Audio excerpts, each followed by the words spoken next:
अस्सलाम वालेकुम। उम्मीद है आप सब लोग खैरियत से होंगे।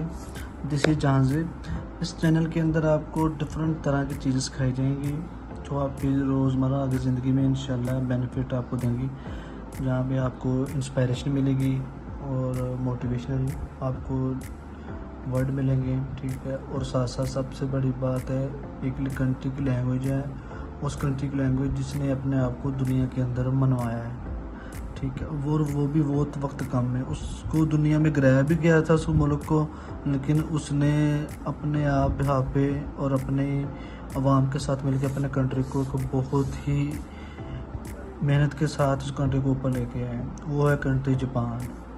जापान सबसे बड़ी जापान के अंदर बात है जापानीज़ सीखना।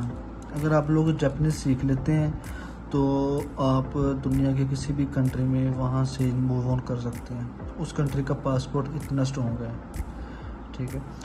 जापानीज़ बांध के अंदर कहते हैं निहोन, ठीक है। बाहर लिख देते हैं यहाँ पे निहोन। निहोन जैसे पाकिस्तान के अंदर डिफरेंट लैंग्वेज आती हैं। सबसे मेन आती हमारे पास लैंग्वेज उर्दू या पंजाबी, ये हर कोई बंदा बोल लेता है। और जो इंग्लिश है वो इंटरनेशनल हम यूज़ करते हैं, ठीक है। ऐसे ही जापान के अंदर है, वहाँ पे हिरागाना और काताकाना है। जो हिरागाना है वो हमारे बिल्कुल एज़ इट इज़ उर्दू और पंजाबी की तरह है, जो हम लोग अपने आपस में बोलते हैं ताकि हर बंदे को समझ भी आ जाती है। इंटरनेशनल लेवल पे हम यूज़ नहीं करते इसको। जो काताकाना होती है वो हम लोग उसके अंदर इंटरनेशनल वर्ड आ जाते हैं। जैसे पाकिस्तान है, जापानीज़ के अंदर जो पाकिस्तानी होगा वो इंटरनेशनल लफ्ज़ होगा, और जैसे अमेरिकन है वो भी इंटरनेशनल लफ्ज़ है, और उसके लिए हम लोग काताकाना यूज़ करेंगे। सबसे पहले बारी आती है हमारे पास है हिरागाना की।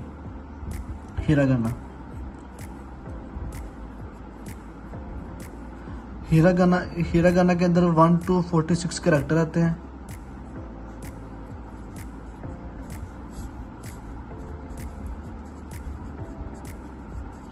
आप लोग सोच रहे होंगे कि मैं लेड पेंसिल क्यों यूज़ कर रहा हूँ। जापान के अंदर लेड पेंसिल का ही कॉन्सेप्ट है। वहाँ पे जो परमानेंट बॉल पॉइंट है, जैसे हमारे पाकिस्तान के अंदर चलते हैं इस तरह के बॉल पॉइंट, वो बिल्कुल भी नहीं यूज़ करते, क्योंकि इससे एक टाइम की बचत होती है और उससे पेपर ज़ाया नहीं होता हमारे पास। हम लोग बार बार उसी चीज़ को उसके ऊपर रिविज़न करने के लिए हमारे पास लेड पेंसिल एक बेहतरीन ऑप्शन है।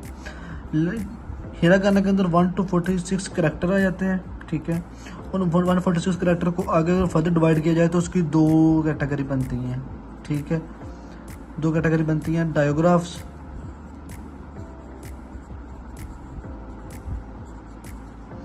और डाईक्राइटिस।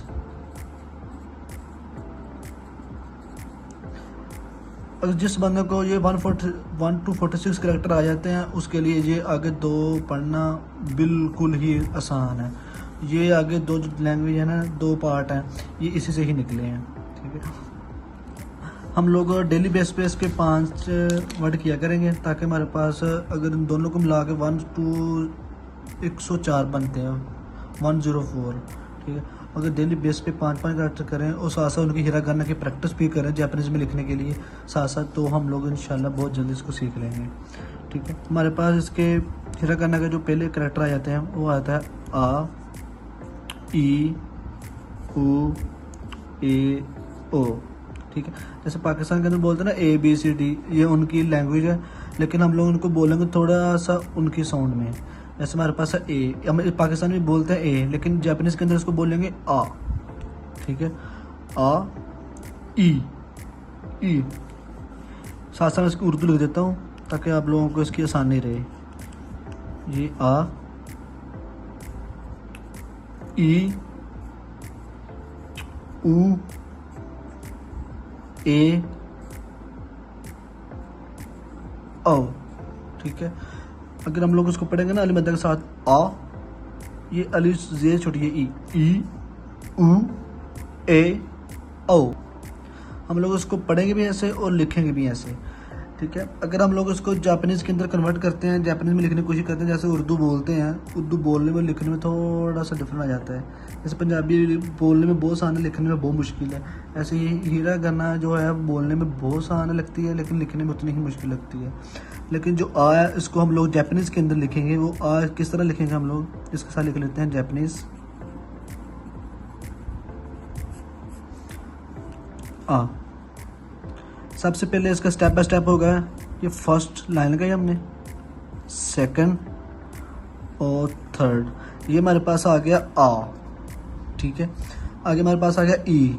हम लोग इसकी जितनी प्रैक्टिस करेंगे ना हमारे लिए उतना ही बेनिफिट होगा, क्योंकि विदाउट प्रैक्टिस हम लोगों को जापानीज़ नहीं आएगी, ठीक है। आप जितनी प्रैक्टिस करेंगे उतना ही हमारा फ़ायदा होगा। आगे हमारे पास ई को कैसे लिखेंगे, ये थोड़ी सी तिरछी सी लाइन है, आ ई, ये हमारे पास बन गया ई, ठीक है। आगे आ गया ऊ, जिसे कहते हैं यू, पाकिस्तानी में कहते हैं यू और जापानीज में कहते हैं ऊ, ये हमारे पास आ गया ऊ। ये आ गया ए कैसे लिखेंगे हम लोग, ऐसे छोटा जेड बनाएंगे ऐसे, ये ऊपर उसकी थोड़ी सी छत आ गई। आगे हमारे पास आ गया ओ कैसे लिखेंगे, एक सीधी सी लाइन लगाई, इसको ऐसे घुमा के ऐसे आ गए और ये उसके ऊपर झद आ गई। ये हमारे पास आ गया आ ई ऊ ए ओ, ये हमारे पास पहले 5 वर्ड आ गए हैं। जितनी हम इसकी प्रैक्टिस करेंगे ना लिखने में उतनी ही हमारे लिए आसानी पैदा होगी, और इसको हम लोग डेली बेस पे इंशाल्लाह प्रैक्टिस किया करेंगे। इसके साथ साथ मैं आप लोगों को इसकी पीडीएफ भी शेयर करूंगा, जिसके ऊपर हम लोग इसकी इजी प्रैक्टिस कर सकते हैं। पीडीएफ है और उसके अंदर जैसे बच्चों के पास होती है ना ट्रेसिंग के लिए बुक होती है, ऐसे ही आप लोगों को एक बुक प्रोवाइड की जाएगी ताकि आप लोग उसके ऊपर प्रैक्टिस कर सकें। ये हमारे पास थी थोड़ी सी इसकी इन्फॉर्मेशन जापानीज़ के अंदर, और इसे कहते हैं हम लोग हिरागाना। हम लोग सीख रहे हैं हिरागाना। अगर हमें हिरागाना आ जाती है तो इंशाल्लाह हम लोग वहाँ पे बहुत जल्दी और बहुत ही कम वक्त में वहाँ पे लोग सर्वाइव कर जाते हैं, और इंशाल्लाह हमारी दुआ आपके साथ है। और ये थे हमारे पास इसके पहले 5 वर्ड।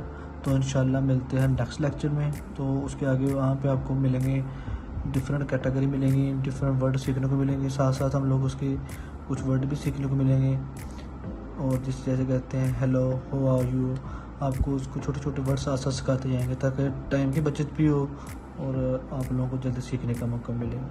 और साथ जिन भाइयों ने मेरे चैनल को सब्सक्राइब नहीं किया तो लाजमी आपसे रिक्वेस्ट है कि चैनल को सब्सक्राइब करें, ताकि आपके पास कोई भी इंफॉर्मेशन, कोई भी नई जो लेक्चर आता है आपको जल्दी से जल्दी प्रोवाइड हो सके। Thank you.